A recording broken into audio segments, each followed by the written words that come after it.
Mengenang Harun Situmeang dan melodi trio yang melegenda.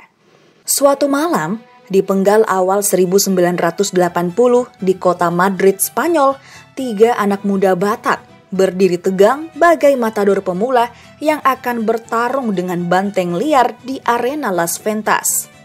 3 anak muda itu ragu, apa iya lagu Batak yang akan mereka nyanyikan akan mendapat apresiasi masyarakat Spanyol, negeri yang terkenal dengan irama Latinnya itu?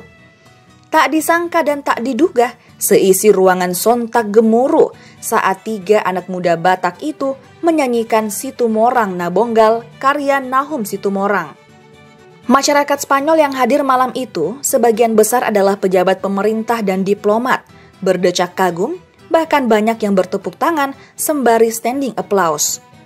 3 anak muda Batak itu semakin percaya diri. Beberapa lagu Batak mengalir dan mendapat sambutan meriah. Mungkin masyarakat Spanyol itu berpikir, penyanyi dan lagu ini datang dari planet mana? Melodi trio 3 anak muda Batak itu adalah Harun Situmeang, Asito Situmeang, dan Thompson Napitupulu yang menamakan diri Melodi Trio. Kala itu, mereka tergabung dalam tim kesenian Indonesia dalam lawatan ke beberapa negara Eropa, semenanjung Korea, dan Timur Tengah. Keesokan harinya, penampilan Melodi Trio terpampang di salah satu surat kabar terkemuka Madrid. Salah seorang produser rekaman yang hadir malam itu, melalui Duta Besar Indonesia di Spanyol, meminta Melodi Trio menyanyikan Andor Gotilo, salah satu lagu yang dinyanyikan malam itu, untuk direkam dalam sebuah album produksi sang produser. Sayang, cuma sebatas rencana, karena tim kesenian Indonesia segera melanjutkan lawatannya ke Timur Tengah. Kekaguman dunia pada penyanyi dan lagu Batak. Peristiwa itu sangat melekat dalam bilik ingatan Harun. Ia adalah salah satu dari beberapa penyanyi Batak yang menjadi pelaku sekaligus saksi bagaimana lagu-lagu Batak dan penyanyi Batak itu sangat dikagumi di mancanegara.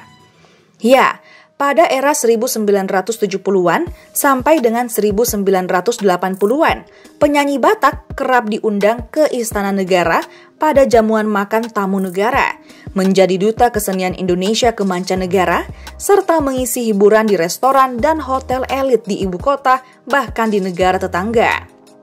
Isedo Ibana, dongan Batak, Harun Situmeang adalah salah satu legenda Batak di dunia tarik suara. Pria kelahiran 30 April 1951 ini juga pernah jadi peragawan dan produser rekaman. Ia meninggal dalam usia 67 tahun, yaitu 13 April 2018, sudah 5 tahun berlalu. Hingga menjelang akhir hayatnya, pemilik suara bariton ini masih aktif menyanyi di acara tertentu sekaligus MC, dan sesekali masuk rekaman solo pop Batak dan rohani. Perkenalan saya dengan Harun bermula di Gemini Studio, Jakarta Selatan, sekitar tahun 1997. Dalam pertemuan itu, kami terlibat dalam diskusi panjang perihal industri musik pop Batak. Setahun kemudian, saya bertandang ke kediaman Harun di kawasan Bekasi dan melakukan serangkaian wawancara perihal perjalanan hidup dan karirnya sebagai penyanyi Batak sebagaimana saya sarikan dalam catatan ini. Ia didampingi istri tercinta, Rumita B.R. Sirait, dan putri mereka, Esrawati B.R. Situmeang. Guru sekolah minggu sejak kelas 5 SD. Harun Situmeang terlahir dengan nama baptisma Harun Situmeang di Desa Lumban Pinasa, Kecamatan Sipoholon, Kabupaten Tapanuli Utara. Ia adalah anak kedua dari 6 bersaudara, putra pasangan guru Matias Situmeang dan Emma B.R. Sihombing. Dari kecil, Harun yang dikenal sudah pintar menyanyi, tak pernah bermimpi atau bercita-cita menjadi penyanyi. Ayah selalu membiasakan kami ke hal-hal rohani, seperti menyanyikan lagu-lagu gereja saat akan berangkat tidur, kenangnya. Sang ayah meninggal dunia saat Harun masih duduk di kelas 5 SD. Semenjak itu, ia tinggal bersama famili dekatnya di Medan dan melanjutkan pendidikannya di sana. Sejak kelas 5 SD itu, Harun sudah aktif sebagai guru sekolah minggu di Medan. Saat duduk di kelas 2 SMP, ia pernah menjuarai lomba menyanyi tingkat SMP Katolik se-Kodia Medan. Menggali kemampuan sebagai penyanyi berjalan alamiah sampai kemudian Harun merantau ke Jakarta awal tahun 1970-an. Bermula di Punguan, Napo Sobulung, Sihombing. Tiba di Jakarta, Harun diterima bekerja di PT Titik Barat, sebuah perusahaan yang bergerak di bidang konstruksi besi. Saat ikut berguyup di Punguan Napo Sobulung Sihombing, anak Boru Beres Jabodetabek, ia bertemu dengan Joni Sihombing dan Maruli Sihombing. Mereka bertiga sepakat membentuk The Sion Trio. Debut The Sion Trio semakin dikenal pada tahun 1974 saat menjadi penyanyi tetap di Pardede Hotel, Bambuden Restoran, Kartika Plaza Hotel, dan Merlin Hotel Malaysia. The Sion Trio pernah jadi gambar sampul Aktuil, salah satu majalah musik ternama pada era 1970-an.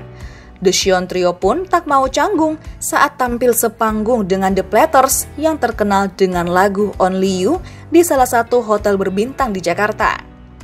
Pada tahun 1977, The Sion Trio berubah nama menjadi The Sion Fiji dengan bergabungnya Marwa Sas dan Bona Sianturi.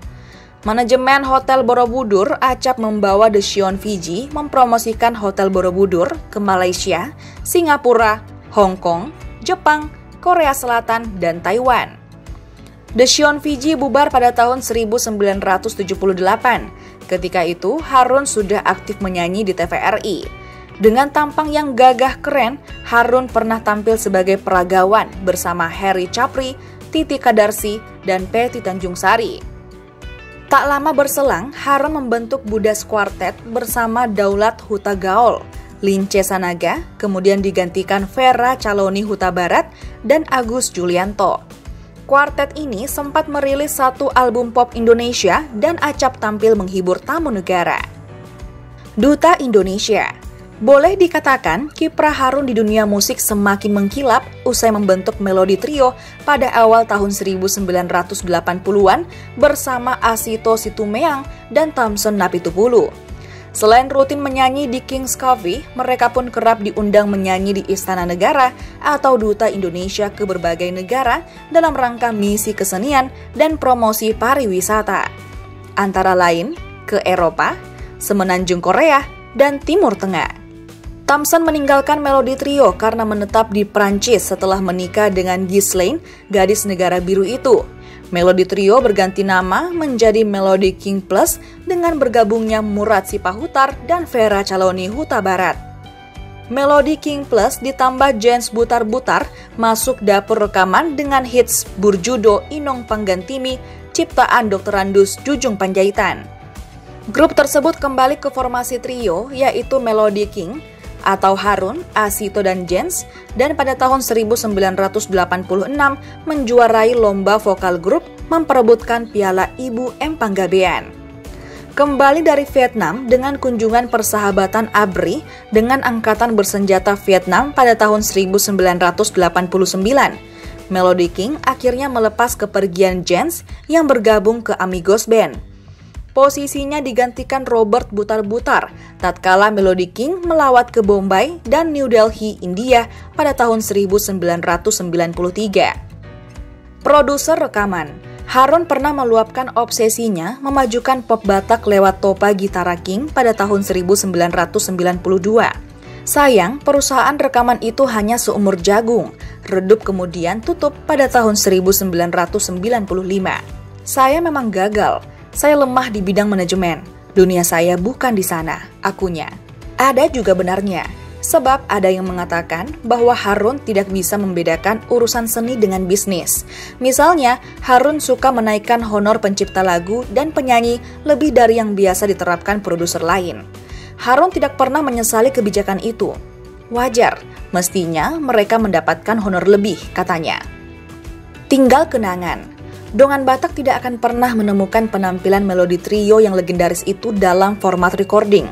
Seyogianya, jika takdir ajal tak menjemput Harun, trio ini sesuai pengakuan Thompson kepada penulis, sudah berencana merilis album perdana. Hanya dalam hitungan bulan, yaitu Januari 2019, Asito menyusul sahabat karibnya itu ke alam baka. Thompson sendiri kini menetap di Bali bersama istri tercinta, rumah keduanya setelah Prancis.